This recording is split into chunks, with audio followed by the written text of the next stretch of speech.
The knock came just as dawn split the Wyoming sky open like a wound, and Quincy Xavier thought for certain it was death finally coming to collect what the loneliness had already half-claimed. He stumbled from his bed, pulling suspenders over his shoulders, his weathered hands shaking from more than just the October cold that seeped through every crack in his ranch house. When he opened the door, what stood before him was not the Reaper but something equally shocking. A young woman, barely standing, her dress torn and filthy, her dark hair matted with dust and what looked like dried blood, her lips cracked and bleeding, her green eyes sunken but still somehow burning with the desperate will to survive. "Please," was all she managed before her knees buckled. Quincy caught her before she hit the porch, his strong arms wrapping around a body that weighed almost nothing, and he felt something crack open inside his chest that had been sealed shut for the 3 years since he had buried his parents and retreated to this isolated ranch outside Placitas, Wyoming. He carried her inside, laying her gently on the worn sofa his mother had loved, and rushed to get water, forcing himself to give her only small sips though she grabbed at the cup with desperate hands. "Easy now," he said, his voice rough from disuse. "Easy. You will make yourself sick." Her eyes focused on him then, really seeing him for the first time, and he saw the fear there mixed with relief. She was young, maybe 22 or 23, and even through the grime and exhaustion, he could see she had been beautiful before whatever hell she had endured. He was 31 himself, though he felt ancient most days, the isolation aging him faster than any physical labor ever could. "When did you last eat?" he asked. "3 days," she whispered. "Maybe 4, I lost count." Quincy nodded and stood, moving to his kitchen with purpose he had not felt in years. He had been about to make his usual solitary breakfast, the same meal he made every morning, eaten alone at a table meant for a family that no longer existed. Now, without hesitation, he pulled down a second plate, set it across from his usual spot, and began cooking in earnest. Bacon, eggs from his chickens, biscuits he had made the night before, even some of the precious jam his mother had put up the summer before she died. The woman on his sofa watched him move around the kitchen, and slowly, the terror began to fade from her eyes, replaced by something like wonder. "You are really going to feed me," she said, and it was not quite a question, more like she was testing the reality of the words. "Yes, madam," Quincy said. "And then you are going to tell me what happened, and we are going to figure out what to do about it." "I do not even know your name," she said. "Quincy Xavier. This is my ranch, has been my family's for 30 years, though it is just me now." "Tessa Zimmerman," she replied. "And I have nowhere else to go." The way she said it, with such finality, such resignation, made Quincy's jaw tighten. He focused on the food, flipping the bacon with more force than necessary, cracking eggs into the pan with sharp movements. When everything was ready, he brought both plates to the table and gestured for her to join him. Tessa tried to stand and stumbled, her legs betraying her. Quincy was there instantly, his arm around her waist, supporting her weight as he guided her to the chair. She smelled of sweat and fear and the open road, but underneath it, he caught something else, something that might have been lavender soap from a lifetime ago. "Thank you," she whispered as he settled her into the chair. "Eat slowly," he warned. "Your stomach will not thank you if you rush it." She nodded and picked up her fork with trembling hands. Quincy watched her take the first bite, saw her eyes close as the food hit her tongue, saw a tear slip down her cheek. He looked away, giving her privacy in her relief, and began eating his own breakfast, though he had lost most of his appetite to the questions burning in his mind. They ate in silence for several minutes, the only sounds the scrape of forks on plates and the crackling of the fire Quincy had built up in the stove.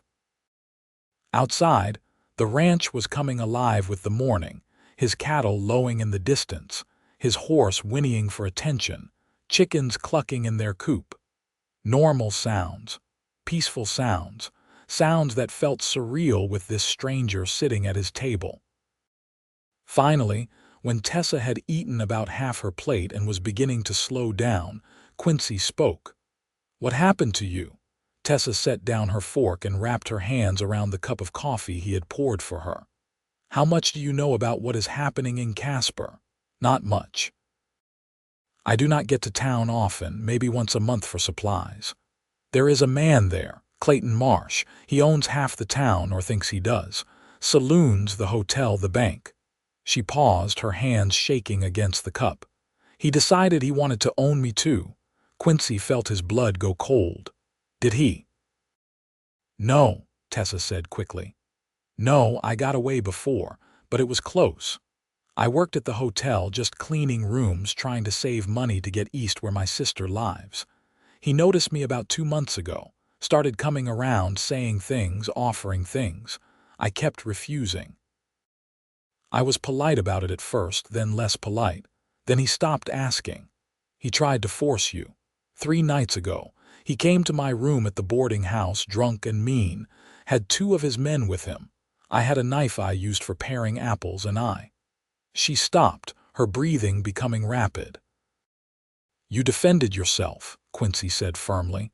"That is not a crime, no matter what anyone might say. I do not know if I killed him or just wounded him badly. I ran, took what I could carry and ran. His men chased me, but I knew the land better than they thought. My father used to trap out here before he died. I remembered some of it. I walked for 3 days, hiding during the day mostly, trying to get far enough away that they would give up. And your supplies ran out. I had so little to begin with. Some bread, a canteen. It ran out yesterday. I saw the smoke from your chimney this morning when the sun came up. I thought about just walking past, not risking it, but I was so hungry and so tired." She looked up at him, her green eyes meeting his brown ones.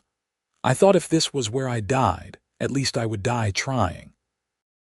Quincy felt something shift in his chest again, that same cracking sensation, like ice breaking up on a spring river. This woman had been through hell, had fought for her life, had walked for days through wilderness that killed experienced men, all to escape a fate worse than death. And she had ended up on his doorstep, of all places, at the ranch of a man who had been slowly dying of loneliness. "You are safe here," he said, and he meant it with every fiber of his being. "If these men come looking, they will have to go through me. I cannot ask you to risk yourself for a stranger. You are not asking, I am offering."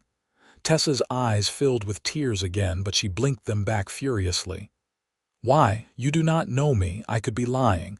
I could bring nothing but trouble to your door. Are you lying?" "No." "Then that is all I need to know." Quincy stood and began clearing the plates. "You need rest. Real rest in a real bed. You can take my room. I will sleep out here. I cannot take your bed. You can and you will. We can argue about it later if you want, but right now you need sleep more than you need pride." A ghost of a smile crossed Tessa's face. "You are a stubborn man, Quincy Xavier. So I have been told." He held out his hand. "Come on, let me show you where you can clean up." Tessa took his hand, her small fingers disappearing into his calloused palm, and let him help her up.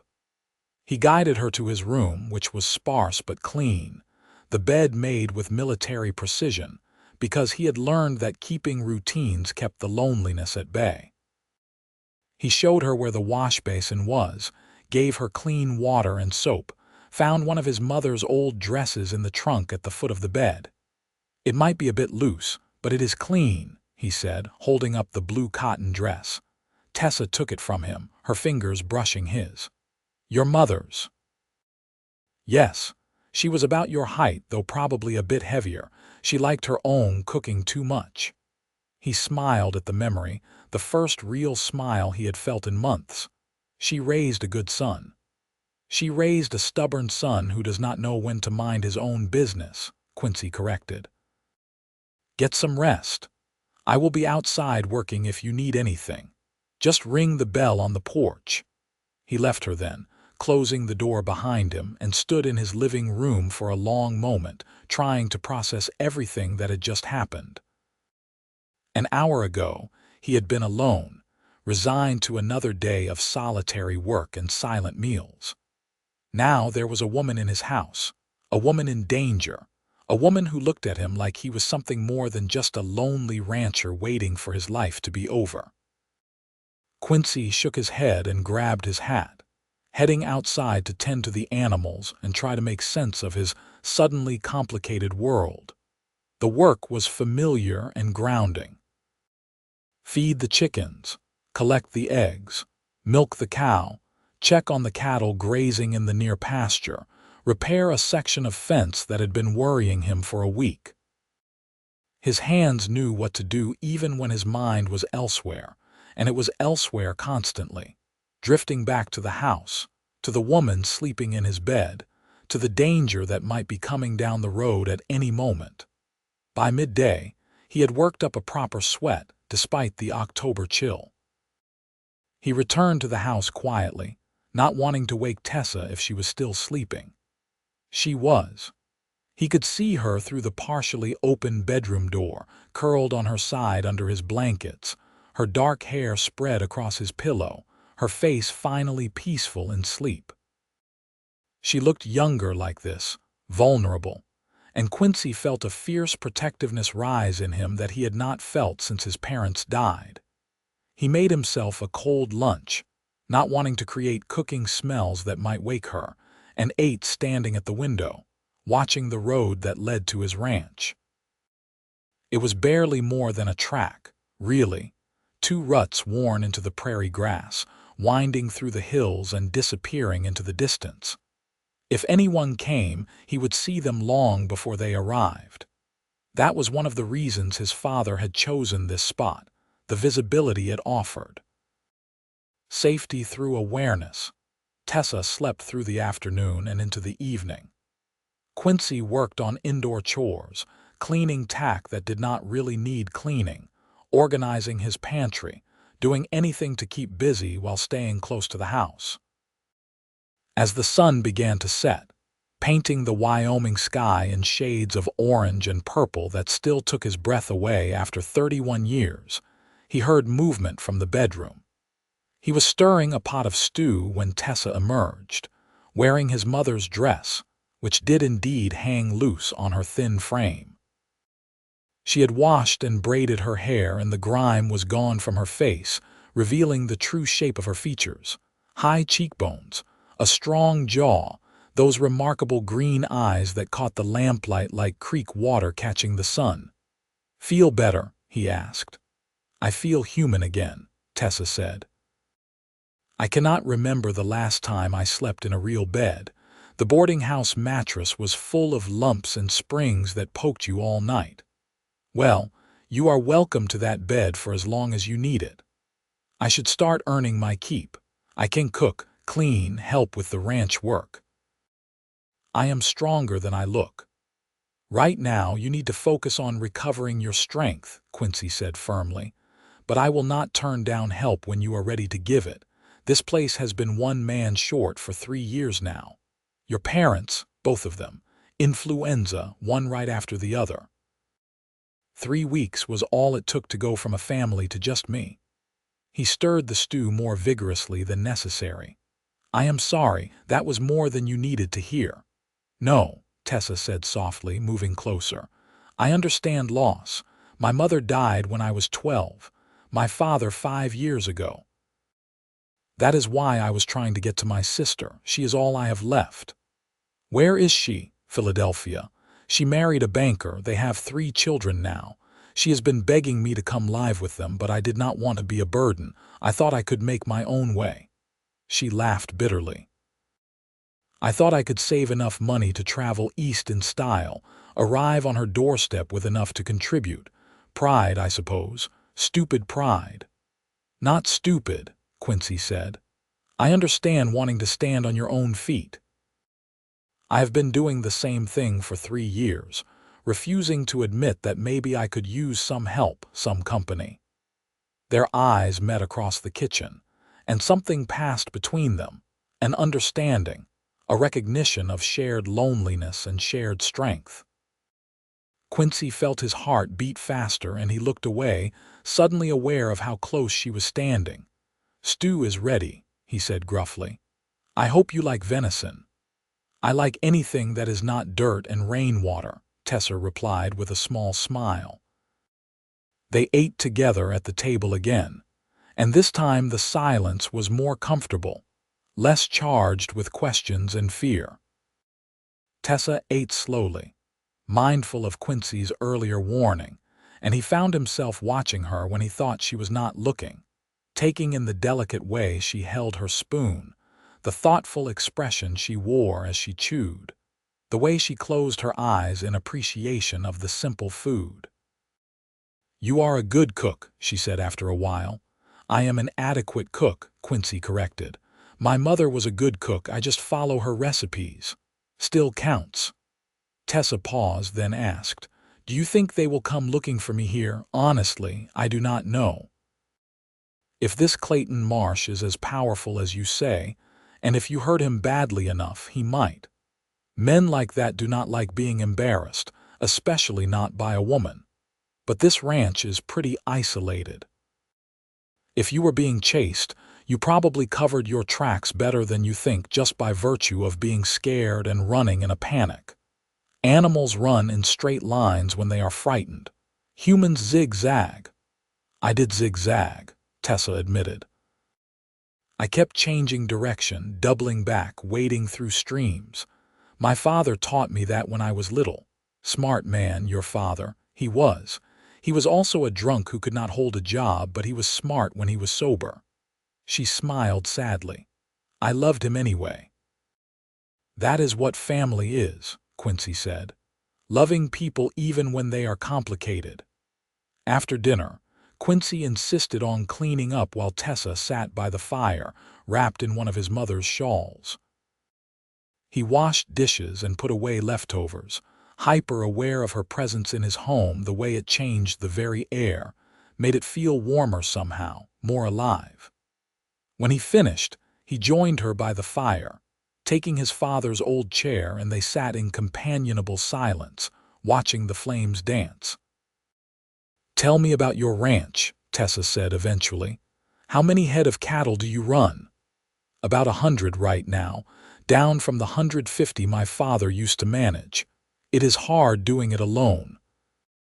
I lose more to predators than I should, and I cannot cover as much ground checking fences and water sources. But I make enough to live on, enough to keep the place going." "What about horses?" "Just 2.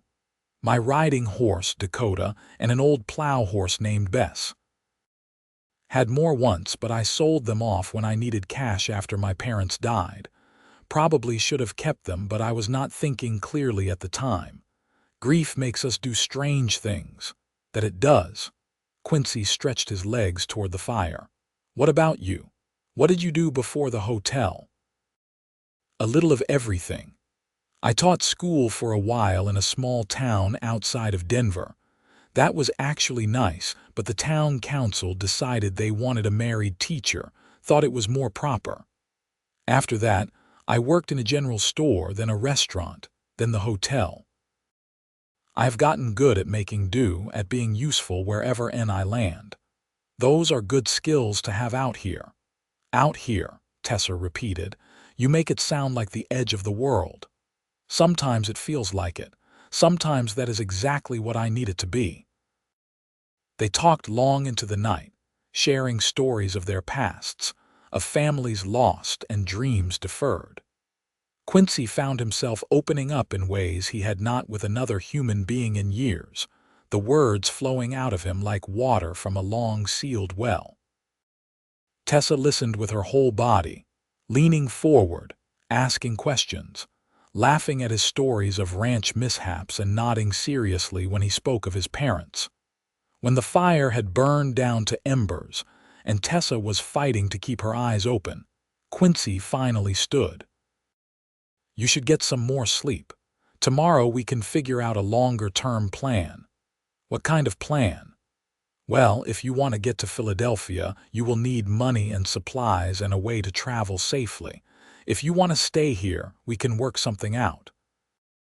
If you want something else entirely, we will figure that out too, but tonight just sleep." Tessa stood, wobbling slightly with exhaustion. "Quincy?" "Yes, thank you. For everything. For feeding me, for protecting me, for treating me like a person instead of a problem." "You are not a problem, Tessa Zimmerman. You are a woman who got dealt a bad hand and played it the best way you knew how. That is nothing to be ashamed of." She smiled at him then, a real smile that lit up her whole face, and Quincy felt his breath catch in his throat. She was beautiful, yes, but more than that. She was real and present and alive in a way that made him remember what it felt like to be alive too.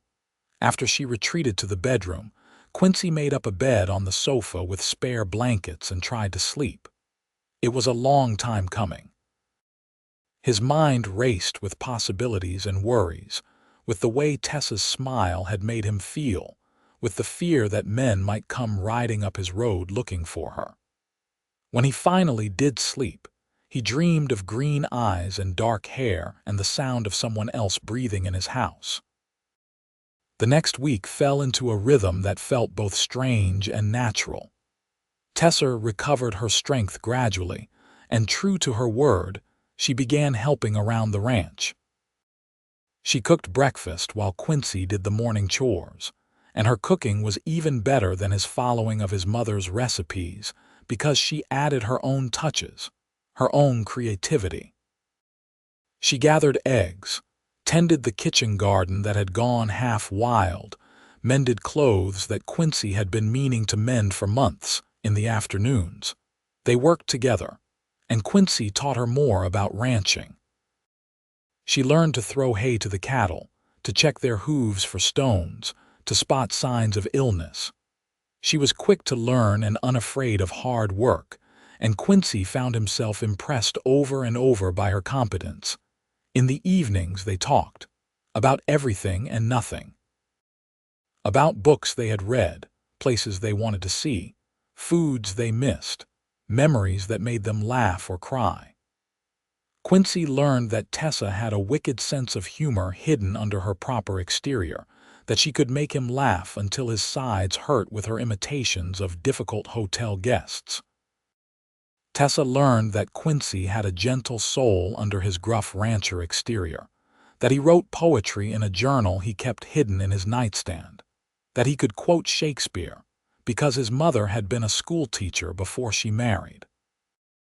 On the 8th day, Quincy rode into Placida's for supplies, leaving Tessa at the ranch with strict instructions to ring the warning bell if anyone approached and to hide in the root cellar if she felt threatened. He did not like leaving her, but they needed flour and coffee and other staples, and he also needed to gauge whether there was any talk about a missing woman or men looking for someone. Placida's was a small town, barely more than a trading post with delusions of grandeur, a collection of rough buildings along a single main street. The general store, a saloon, a blacksmith, a church that doubled as a schoolhouse, and a dozen houses scattered around the edges. Quincy hitched Dakota outside the store and went in, nodding to Mrs. Patterson behind the counter. "Quincy Xavier," she said, her eyebrows rising. 2 weeks in a row, that is a record for you." "Ran out of supplies faster than I expected," Quincy said, which was not entirely a lie. Tessa ate more than he did, her appetite returning as her strength did. "Must be doing more work than usual then," Mrs. Patterson said shrewdly. She was a sharp woman in her 50s who knew everything that happened in and around Placida's. Something like that. Quincy gave her his list and wandered the store while she filled it, listening to the conversations around him. A couple of ranchers discussing cattle prices, a woman complaining about the cost of fabric, children begging their father for peppermint sticks. No mention of a missing woman. No talk of strangers asking questions. He paid for his supplies and was loading them into his saddlebags when a man he recognized vaguely, a drifter who sometimes worked odd jobs around town, approached him. "You hear about the trouble up in Casper?" the man asked. Quincy's blood went cold, but he kept his expression neutral. "What trouble?" "Some woman tried to kill Clayton Marsh, can you believe it? Stabbed him in his own hotel. He is going to live, but he is madder than a wet hornet. Got men out looking for her everywhere, offering a reward and everything." "What did she look like?" Quincy asked casually. "Dark hair, green eyes, young. Pretty from what I hear, which is probably why Marsh was sniffing around her in the first place. You know how he is with women." The man spat tobacco juice into the street. "Heard she was some cleaning girl who got above herself. Marsh says she tried to rob him, but there is talk she had other reasons." "That's so?" "Yeah, well, you know how men like Marsh operate. Probably tried to force her and she fought back. Not that anyone will care if they catch her." Rich man's word against a working girl's. She is probably halfway to Canada by now if she is smart. "Probably," Quincy agreed. He finished loading his supplies and rode back to the ranch, his mind churning. Clayton Marsh was alive, which meant Tessa had not killed him, which was good in one way because it meant she was not wanted for murder. But it also meant Marsh was actively looking for her, which was bad in every other way. And there was a reward, which meant bounty hunters and opportunists would be keeping their eyes open. When he arrived back at the ranch, Tessa was waiting on the porch, her face anxious until she saw it was him. She relaxed visibly, and Quincy felt that protective surge again. "Everything okay?" She called as he dismounted. "We need to talk," he said. Inside, over coffee, he told her what he had learned.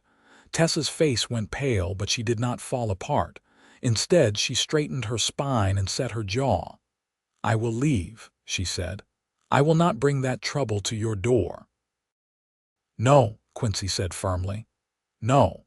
No, you are not leaving. You are not running again. You are going to stay here where it is safe, where I can protect you. Quincy, you do not understand what kind of man Clayton Marsh is. He has money, influence, connections. If he finds out I am here, he will destroy you just for helping me. Let him try." Quincy's voice was hard. "This is my land, my home. I decide who stays and who goes, and I am deciding you stay." "Why?" Tessa's voice rose. "Why are you doing this? You barely know me. I am nothing to you."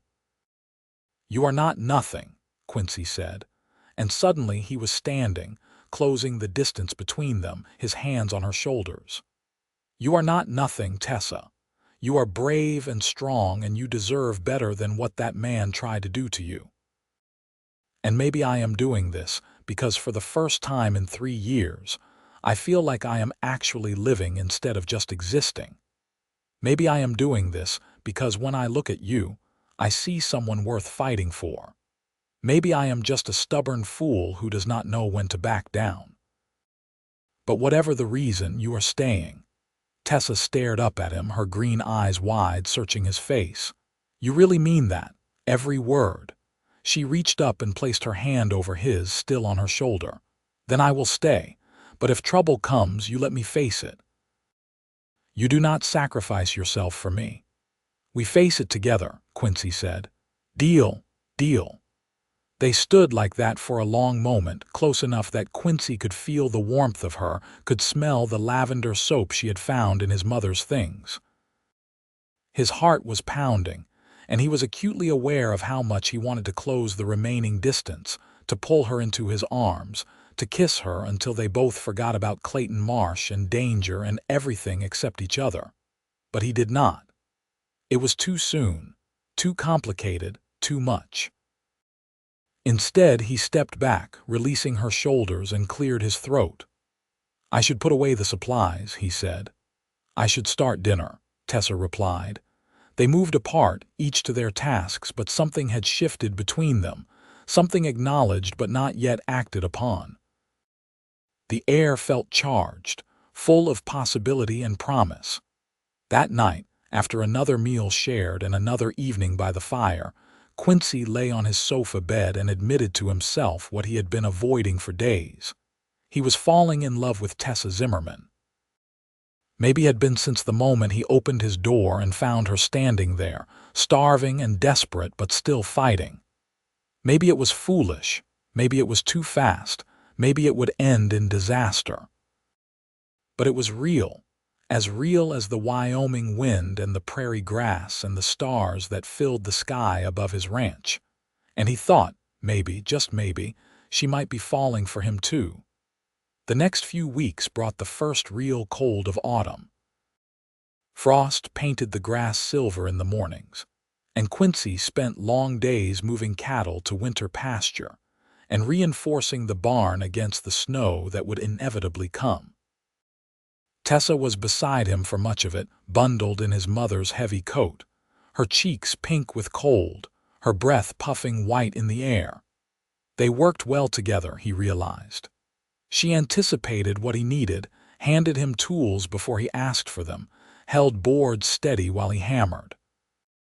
They developed a shorthand, a way of communicating with looks and gestures that felt intimate, like a language only they spoke. And slowly, carefully, they grew closer. A hand held to help her over rough ground that lingered a moment longer than necessary, shoulders touching as they sat by the fire. His arm around her waist when she stumbled on ice, pulling her against him, both of them frozen in place for a heartbeat before stepping apart with awkward laughs. One evening, as snow began to fall in earnest for the first time that season, Tessa was trying to reach a jar on a high shelf in the pantry.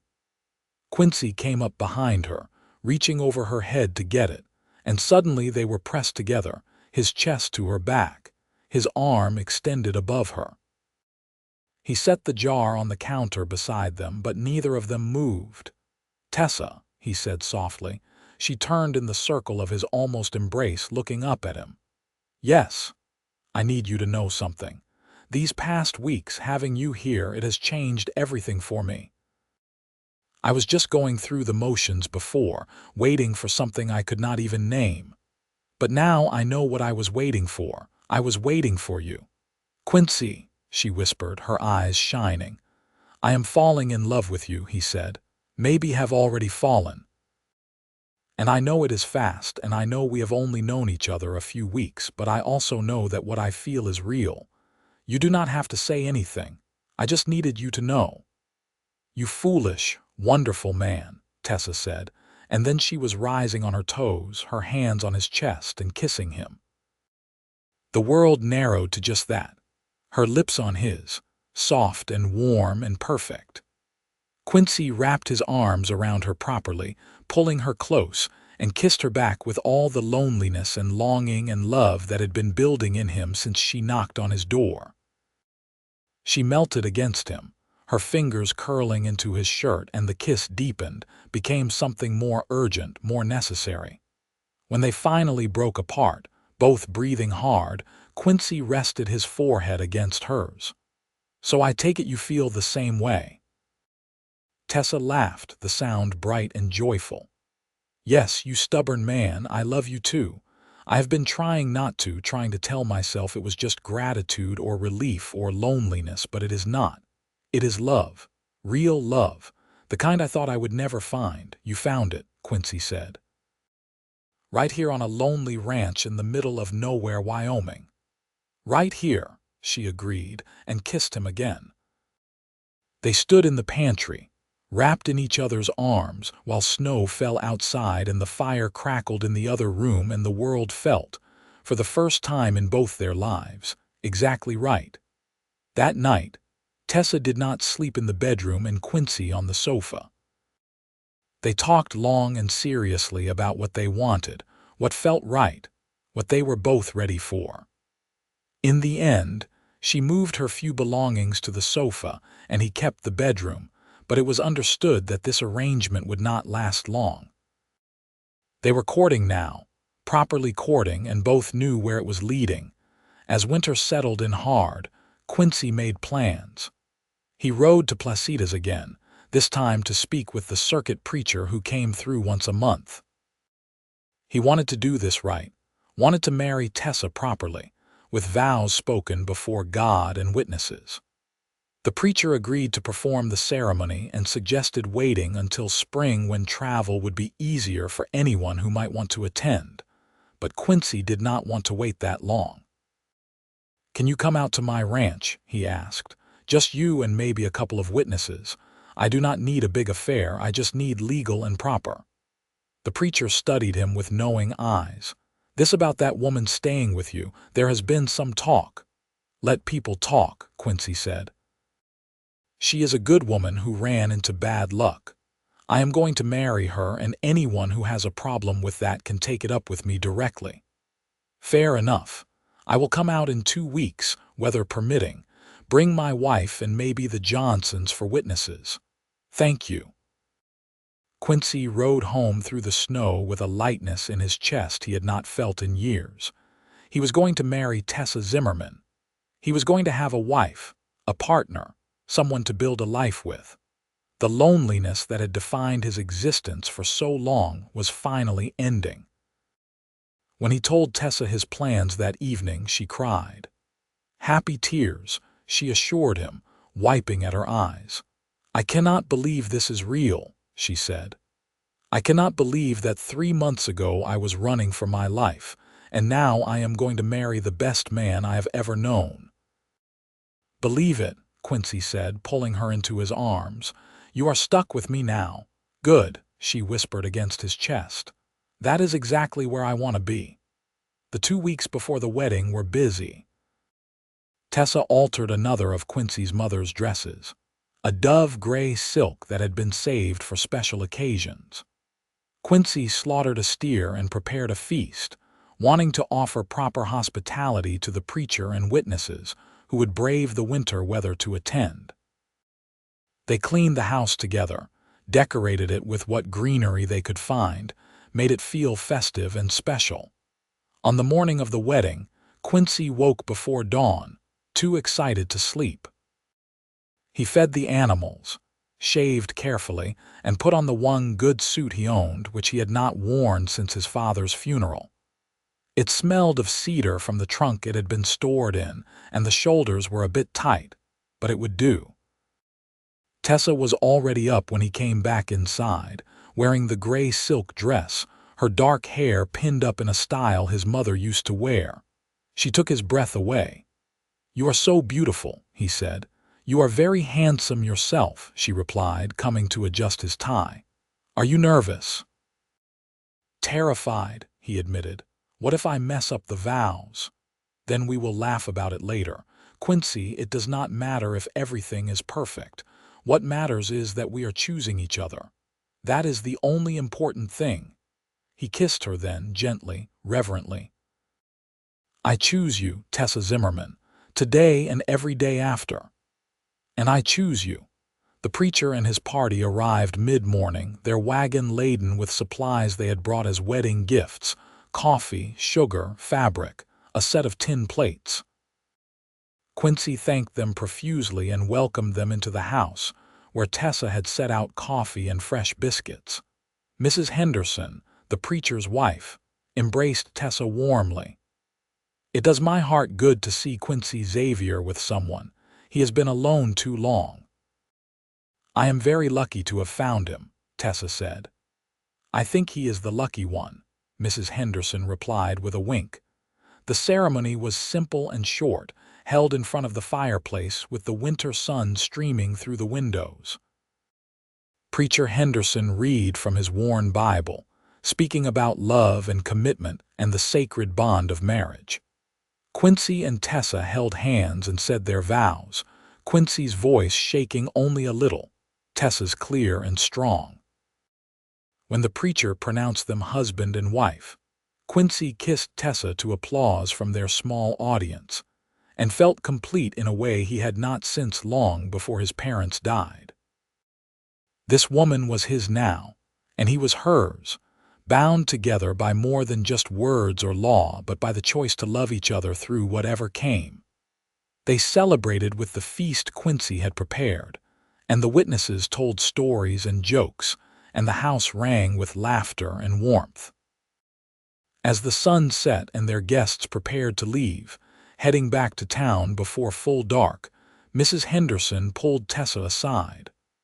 "I know there has been talk about where you came from and why," the older woman said quietly. "I want you to know that anyone who knows Quincy knows he would not bring trouble into his life lightly. Whatever happened before, it is past. You are Tessa Xavier now, and this is your home. Anyone who says different will have me to deal with." Tessa hugged her fiercely. "Thank you. That means more than you know."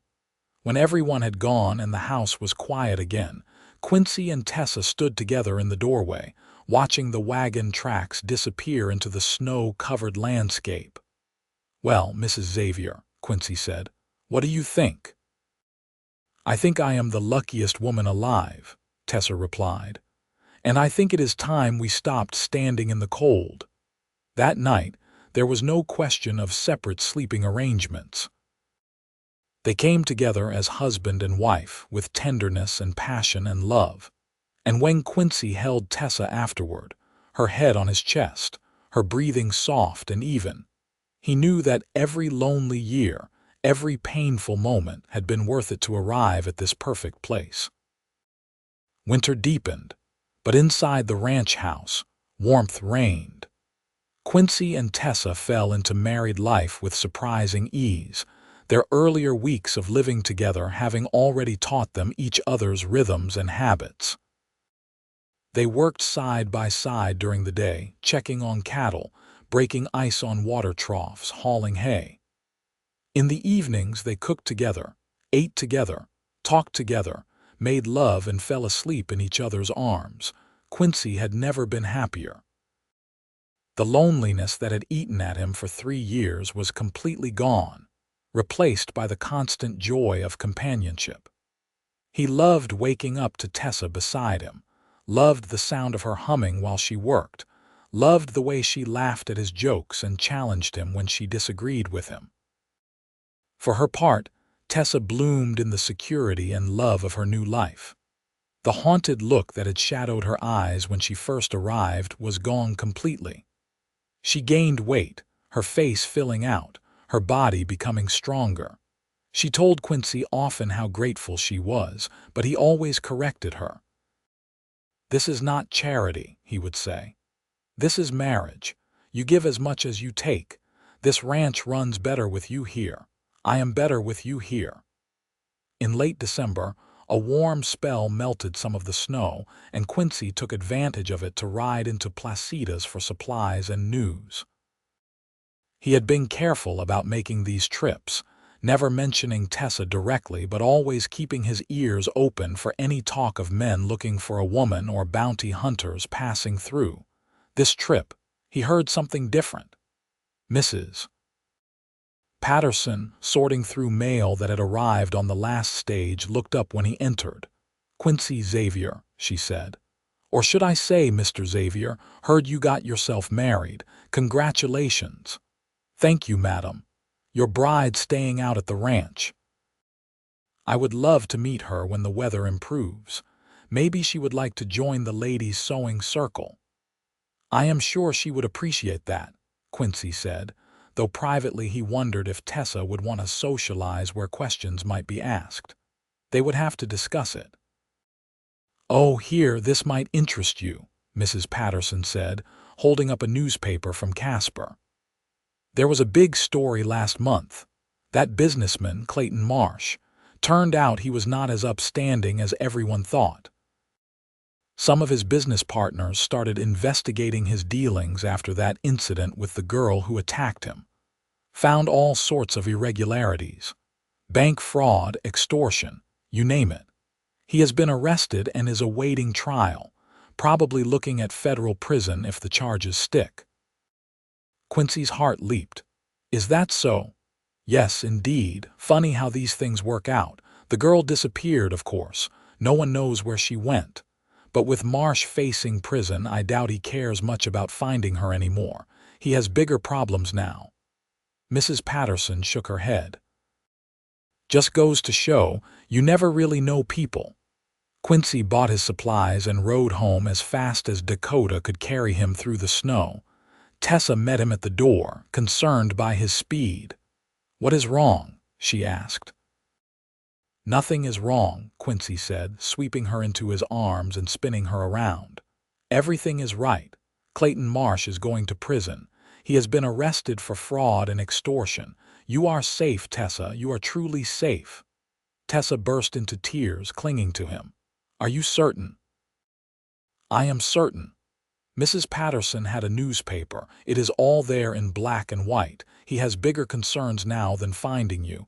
And even if he did, you are married to me now. Your name is different. You are protected." "I cannot believe it," Tessa sobbed. "I have been so afraid every day that someone would come, that they would take me away, that I would lose you." "You are never going to lose me," Quincy said fiercely. "You are my wife. You are safe. You are home." They held each other for a long time, crying together, releasing months of tension and fear.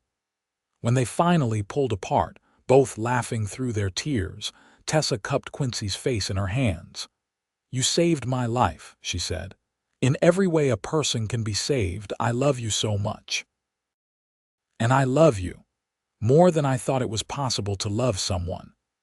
That night they celebrated properly, opening a bottle of whiskey Quincy's father had been saving for a special occasion, toasting to their future, to their safety, to their love. They danced in the living room to music only they could hear, Quincy humming a waltz while Tessa laughed and let him twirl her around the furniture. Later, lying in bed, Tessa said, "I want to write to my sister. Tell her I am married and happy. Tell her she does not need to worry about me anymore." "That is a good idea," Quincy said. "And maybe in the spring, when travel is easier, we could go visit her. I would like to meet your family."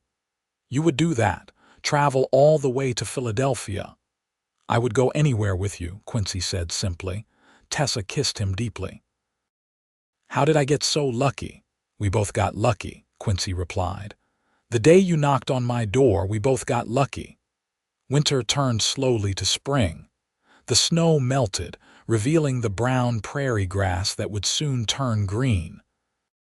Calves were born, and Quincy and Tessa worked around the clock to ensure their survival, pulling breech births, warming chilled newborns by the fire, protecting them from predators.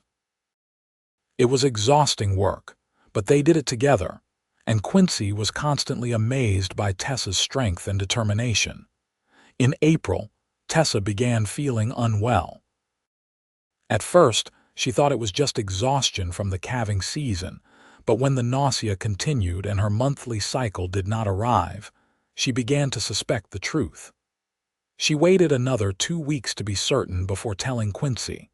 He was in the barn, mucking out stalls when she found him. "Quincy, I need to talk to you about something." He looked up, saw the serious expression on her face, and dropped the shovel immediately. "What is wrong? Are you sick?" "No, not sick, at least not in a bad way." She took a deep breath. "Quincy, I am pregnant. We are going to have a baby." For a moment, he just stared at her, processing the words. Then a smile broke across his face, huge and joyful, and he whooped loud enough to startle the horses. He picked Tessa up and spun her again, gentler this time, mindful of the precious cargo she carried. "A baby," he said, setting her down carefully. "We are going to have a baby. Tessa, that is wonderful. That is perfect. When? Late October, I think. Maybe early November. We have so much to prepare. We need to fix up that small room, make it into a nursery. We will need a cradle. I can build one. And clothes, we will need baby clothes. And what about a doctor? Should we be closer to town?" Tessa laughed at his excitement. "Slow down, we have time. Babies take 9 months, remember? I know, I just—" He cupped her face in his hands. "I am going to be a father. We are going to be parents. This is everything I wanted but was afraid to hope for." "Me too," Tessa said softly. "I never thought I would have this. A husband who loves me, a home, a baby on the way. It is more than I dreamed of." They held each other in the barn, surrounded by the smell of hay and horses, and planned their future. The pregnancy progressed well. Tessa had morning sickness for the first few months, but otherwise felt strong and healthy.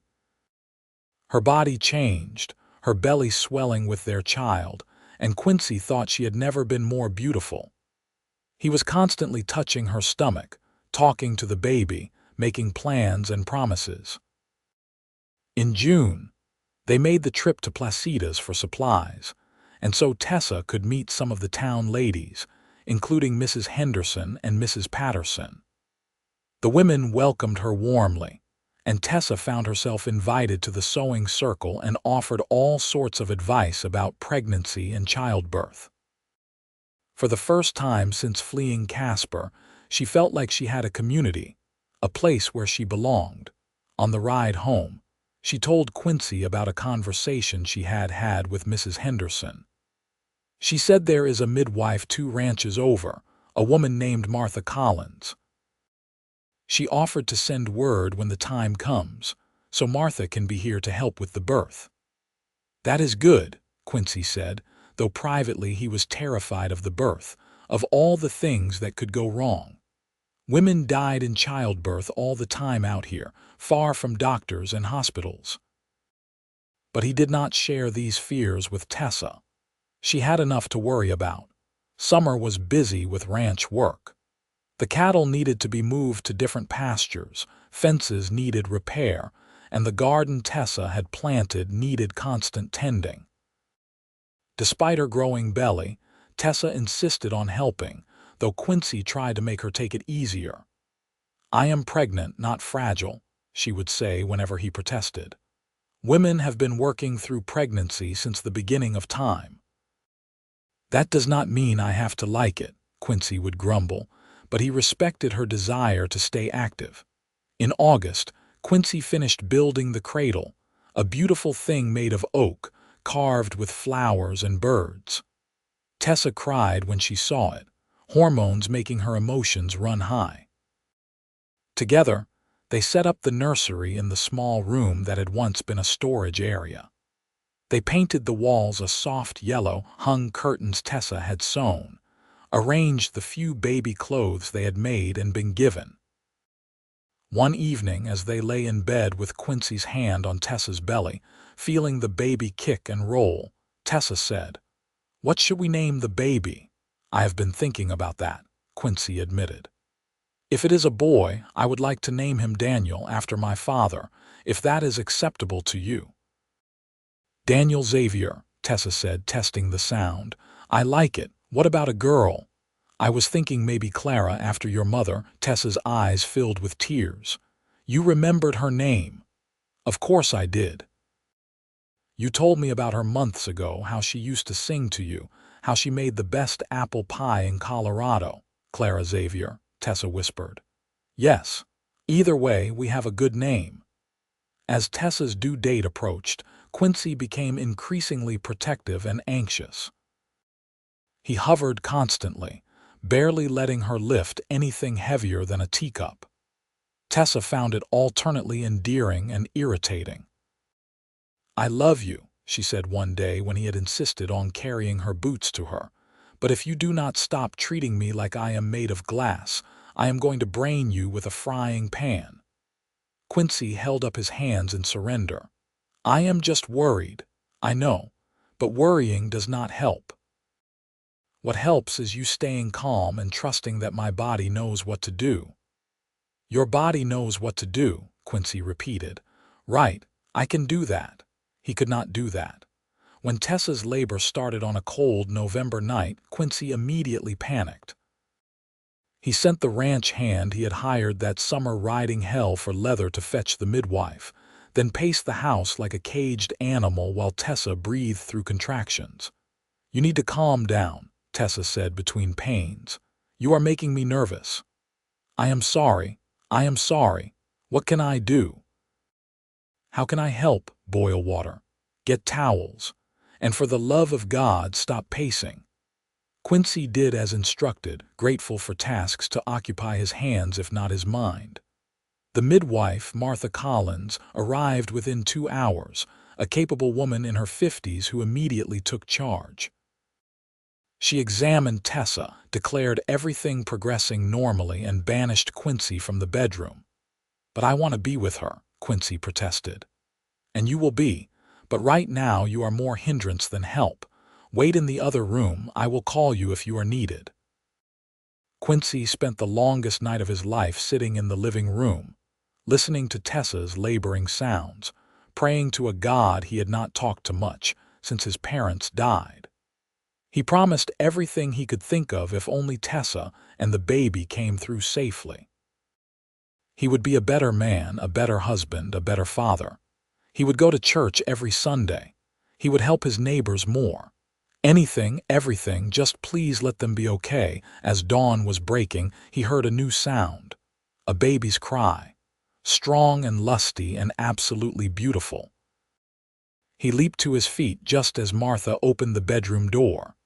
"You can come in now, Father. You have a son." Quincy stumbled into the room to find Tessa propped up against pillows, exhausted but radiant, holding a tiny bundle wrapped in blankets. She looked up as he approached, her smile tired but genuine. "Meet Daniel," she said. Quincy knelt beside the bed and looked at his son for the first time.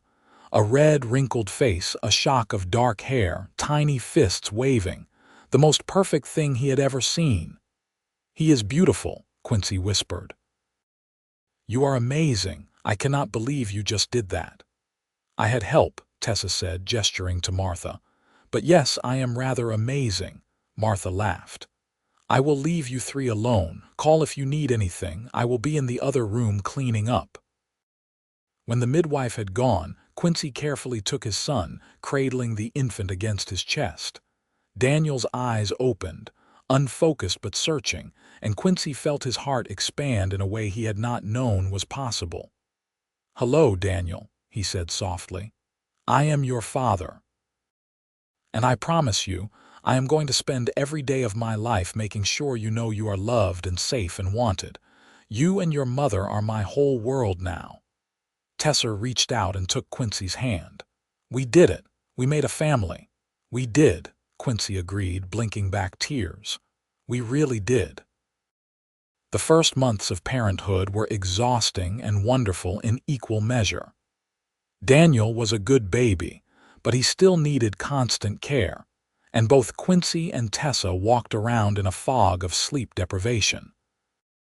But they did it together, taking turns with night feedings, supporting each other through the challenges, marveling together over every milestone, every smile, every new sound their son made. As winter settled in again, the ranch house that had once felt so lonely was now filled with life and love and the sounds of a baby. Quincy would sometimes stop in the middle of a task and just listen to Tessa singing to Daniel, or Daniel's gurgles and coos, and feel overwhelmed with gratitude. One evening, when Daniel was about 3 months old and finally sleeping for longer stretches at night, Quincy and Tessa found themselves alone by the fire for the first time in weeks. Tessa leaned against Quincy's shoulder, and he wrapped his arm around her.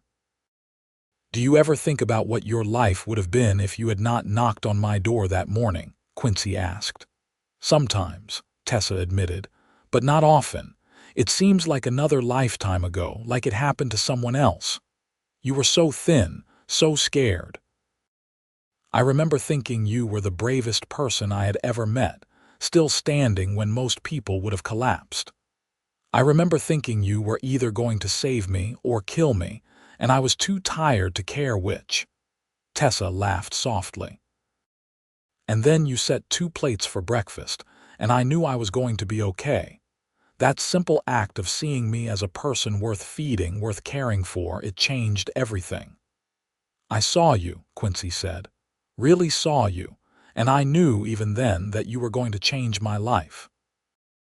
I just did not know how much." "Was it a good change?" Tessa asked teasingly. "The best change. You took a lonely, broken man and made him whole again. You gave me a family. You gave me a reason to wake up in the morning beyond just habit. You gave me everything." "You gave me everything too," Tessa said. "Safety, love, a home, a beautiful son. You gave me a life worth living." They kissed, slow and sweet, and then sat together in comfortable silence, listening to the wind outside and their son's soft breathing from the nursery. The years passed, as they do, marked by seasons and small triumphs. The ranch prospered under their joint care. They hired more help, expanded their herd, improved their facilities. Daniel grew into a sturdy, happy child with his mother's green eyes and his father's stubborn determination. When Daniel was 2, Tessa became pregnant again. This time, the pregnancy was easier, and in the summer of 1887, they welcomed a daughter they named Clara, completing their family. Clara was a tiny thing with blonde hair that came from some recessive gene, and a sunny disposition that charmed everyone who met her. Tessa did eventually join the sewing circle in Placitas and became a respected member of the community. She never spoke of her past in Casper, and no one asked. She was simply Tessa Xavier, the rancher's wife, mother of 2, a woman who made excellent jam and could outcook anyone in the county. Quincy remained devoted to his family with a fierceness that never wavered. Every day, he thanked whatever providence had brought Tessa to his door. He taught Daniel to ride and rope, to care for cattle and mend fences. He spoiled Clara shamelessly, unable to resist her pleas for one more story or one more horseback ride. On their 5th wedding anniversary, Quincy and Tessa took a rare evening to themselves, leaving the children with Martha Collins, who had become a close friend. They rode out to a hill overlooking the ranch, bringing a blanket and a basket of food, and watched the sun set over the land they had built their life on.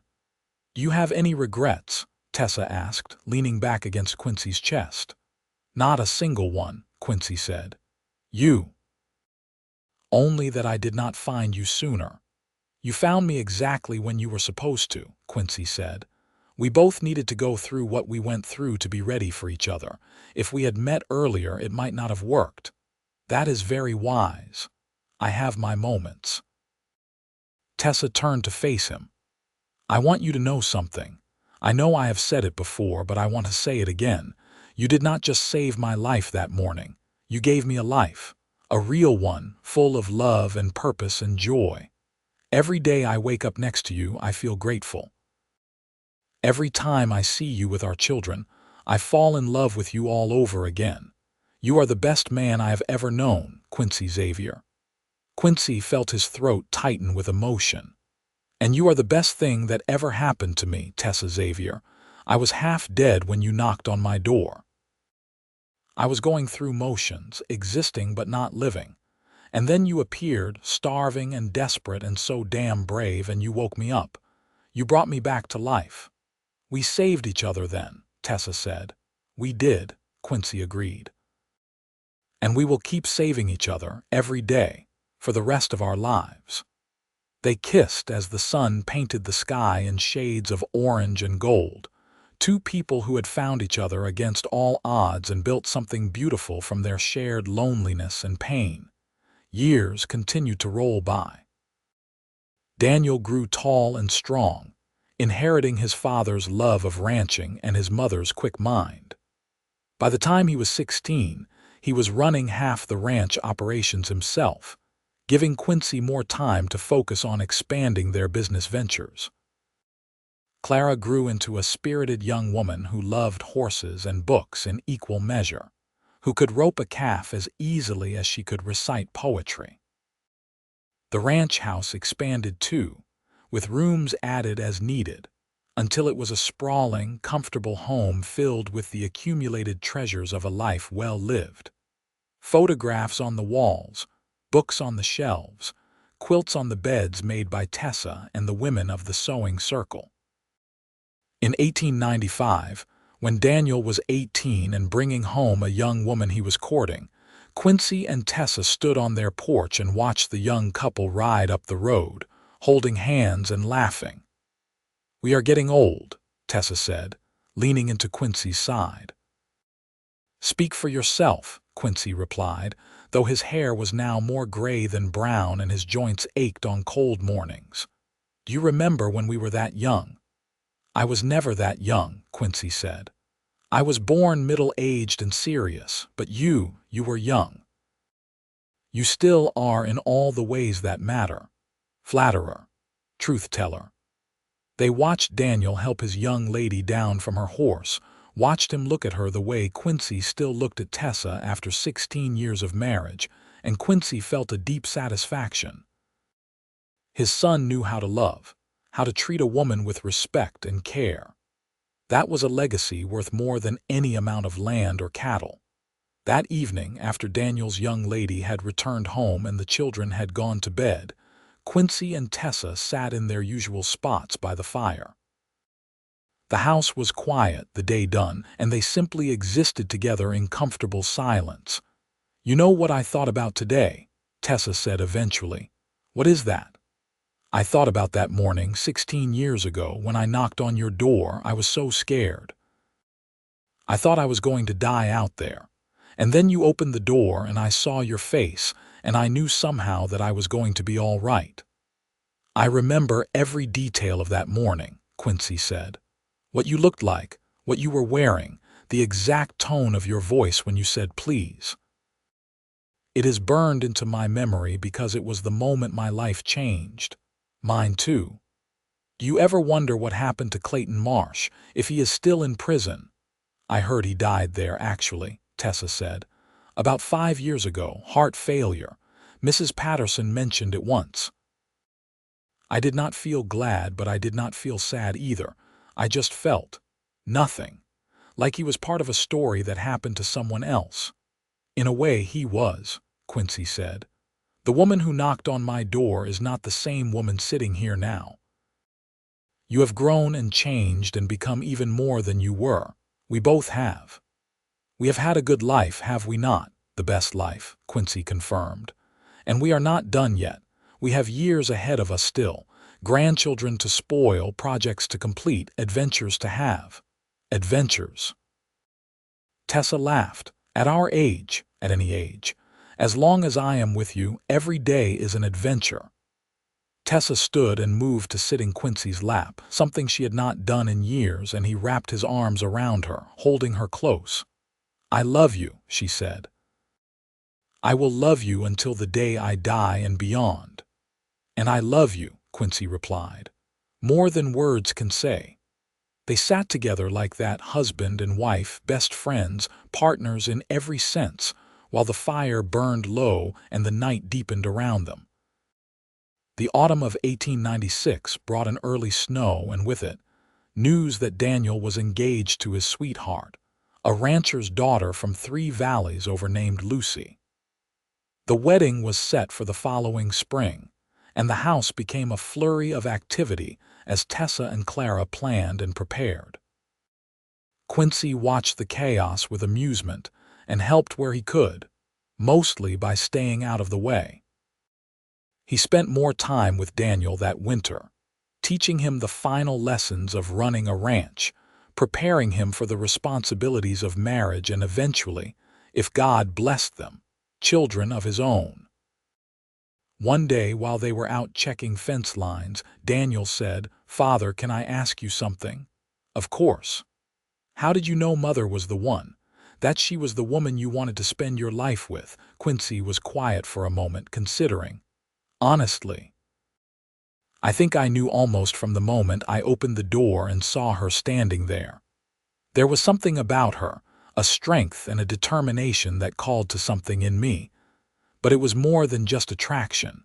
It was recognition, like my soul knew her soul." "That sounds like something from one of Clara's romance novels," Daniel said, but he was smiling. "Maybe. But it is true nonetheless. When you know, you know. There is no logic to it, no rational explanation. You just feel it, deep in your bones, that this person is meant to be yours and you are meant to be theirs." Quincy paused. "Do you feel that way about Lucy?" "I do," Daniel said firmly. "I cannot imagine my life without her in it. The thought of not being with her makes my chest hurt. Then you have your answer. Marry her, love her, build a life with her. And when things get hard, because they will, remember that feeling and hold on to it. Did things get hard for you and Mother? Not in the ways you might think. We have been blessed with a good life. But there were challenges. Times when money was tight, when we lost cattle to harsh winters or disease, when we did not agree on something and had to work through it. What made it bearable, what made it more than bearable, was that we faced everything together. We were a team. That is what marriage is, son. It is choosing each other every single day, no matter what comes. Daniel nodded, absorbing his father's words. I want what you and Mother have. That kind of love, that kind of partnership. Then you will build it, Quincy said, just like we did. One day, one choice, one act of love at a time. The wedding in the spring of 1897 was a beautiful affair. Half the county showed up to celebrate, filling the ranch yard with wagons and horses and well-wishers. Tessa cried happy tears as she watched her son pledge his life to Lucy, and Quincy held her hand, feeling the weight of time passing but also the joy of watching their family grow. At the reception, as people danced and ate and celebrated, Quincy pulled Tessa aside for a private moment. Come with me, he said. Where are we going? You will see. He led her to the barn, to the very spot where he had held her 16 years ago when she told him she was pregnant with Daniel. The barn had been expanded and improved since then, but this spot remained the same. Do you remember? He asked. Of course I remember. You picked me up and spun me around and shouted loud enough to scare the horses. Tessa smiled at the memory.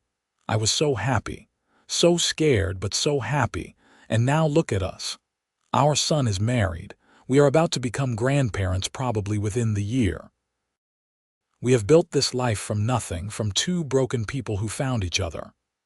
We have, Tessa agreed. And I would do it all again exactly the same way just to end up here with you. Quincy kissed her, long and deep, and when they broke apart, they were both smiling. I love you, Tessa Xavier. I have loved you since the morning you knocked on my door, and I will love you until my last breath. And I love you, Quincy Xavier. You are my home, my heart, my everything. They stood together in the barn, while the sounds of celebration continued outside, and knew that whatever years they had left would be spent exactly like this. Together in love, grateful for every moment.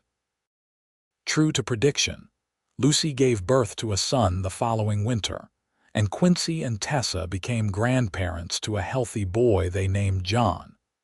Holding his grandson for the first time, Quincy felt the circle of life complete in a way that filled him with peace. He had been given a second chance at family, at happiness, and he had made the most of it. Clara, at 17, showed no signs of wanting to marry, much to the disappointment of several young men in the area. She declared she wanted to go to Teachers College in Cheyenne, wanted to see something of the world before settling down. Quincy supported her decision, though Tessa worried. She is so young, Tessa said. What if something happens to her? She is strong, Quincy reminded her. Just like her mother, she will be fine, and she will come back to us when she is ready. Clara did go to college, and she thrived there, writing long letters home about her classes and her new friends. She came back for summers and holidays, always full of stories and energy, and Quincy was proud of the woman she was becoming. The turn of the century brought changes to Wyoming and to the ranch. Automobiles began appearing in placitas, strange, noisy contraptions that scared the horses. Telegraph lines reached their area, connecting them to the wider world in ways that seemed both exciting and overwhelming. The old ways were passing, replaced by new technologies and new ideas. But through all the changes, the core of Quincy and Tessa's life remained constant. Their love for each other, their commitment to family, their dedication to the land. The ranch continued to prosper, now being run mostly by Daniel and Lucy, with Quincy and Tessa taking a more advisory role. In 1905, on their 20th wedding anniversary, Quincy arranged a surprise for Tessa. He had saved money for years, and with Daniel's help managing the ranch, he took Tessa on a trip. Not to Philadelphia to see her sister, though they had made that journey several times over the years. This time, he took her to San Francisco, where they stayed in a proper hotel, ate at restaurants, saw the ocean for the first time. Standing on the beach, watching the waves crash against the shore, Tessa turned to Quincy with tears in her eyes. "This is the most wonderful thing anyone has ever done for me." "You deserve wonderful things," Quincy said. "You have spent 20 years making my life wonderful. It is the least I can do." 20 years, Tessa marveled. "It feels like yesterday and also like forever. Does that make sense?" "Perfect sense." They walked along the beach, hand in hand, two people in their 50s who had weathered storms together and come out stronger. They talked about their life, their children, their hopes for the future. They made plans for the years to come, the projects they wanted to complete, the places they wanted to see. "I want to grow old with you," Tessa said as the sun set over the Pacific. "I want to sit on our porch when we are 80 and watch our great-grandchildren play in the yard. I want to know every story there is to know about you, every thought in your head, every dream in your heart." "Then that is what we will do," Quincy promised. "We will grow old together and we will be grateful for every single day." And they did. The years continued to pass, bringing joys and sorrows as all years do. Clara eventually married a teacher she met in Cheyenne and settled there, giving Quincy and Tessa 2 more grandchildren. Daniel and Lucy had 3 more children, filling the expanded ranch house with noise and laughter. The ranch prospered, becoming one of the most successful in the county, a testament to the foundation Quincy and Tessa had built. On a warm summer evening in 1920, Quincy and Tessa sat on their porch, now both in their 60s, watching their grandchildren play in the yard. They held hands as they always did, their fingers intertwined in a grip that had only grown stronger with time. "You remember what you said to me that first morning?" Tessa asked.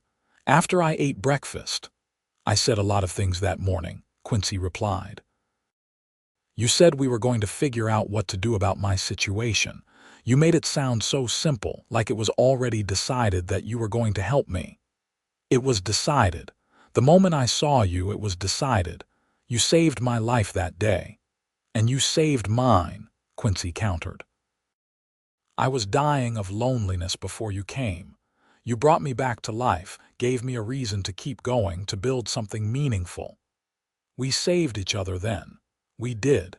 And we have kept saving each other every day since."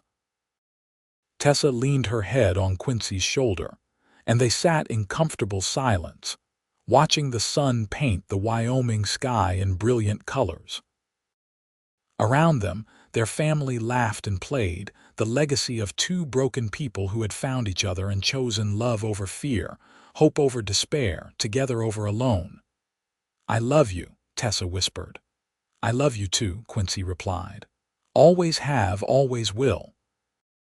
And as the stars began to emerge in the darkening sky, Quincy thought back to that cold October morning 33 years ago when a knock had come at his door. He had been so lonely, so lost, just going through the motions of living. And then Tessa had appeared, starving and desperate but still fighting, and everything had changed. He had set 2 plates for breakfast that morning, a simple act that acknowledged her humanity, her worth, her right to be cared for. He had not known then that he was setting those plates for a lifetime of shared meals, shared moments, shared love. He had not known that the woman at his door would become his wife, his partner, the mother of his children, his greatest blessing. But looking back now, with the wisdom of age and experience, Quincy understood that some moments change everything. Some choices ripple out across time, creating waves that transform entire lives. Opening his door that morning, setting 2 plates, choosing to care for a stranger in need, those simple acts had led to everything good in his life. The ranch house behind them glowed with lamplight. Inside, more family was gathering for dinner. The great-grandchildren Tessa had wished for, playing with toys on the floor while their parents visited in the kitchen. Soon, someone would call them inside, and they would join the celebration, would add their presence to the warmth and love that filled every corner of the home they had built together. But for now, for this perfect moment, Quincy and Tessa sat together on their porch, holding hands, watching the world turn from day to night, grateful for every twist of fate that had brought them to this place, to this life, to each other. They had found love in the most unlikely circumstances, had built a family and a legacy from nothing but determination and hope, and the choice to care for each other. It was more than either of them had ever dreamed possible. It was everything. And it all started with a knock on a door and 2 plates set for breakfast.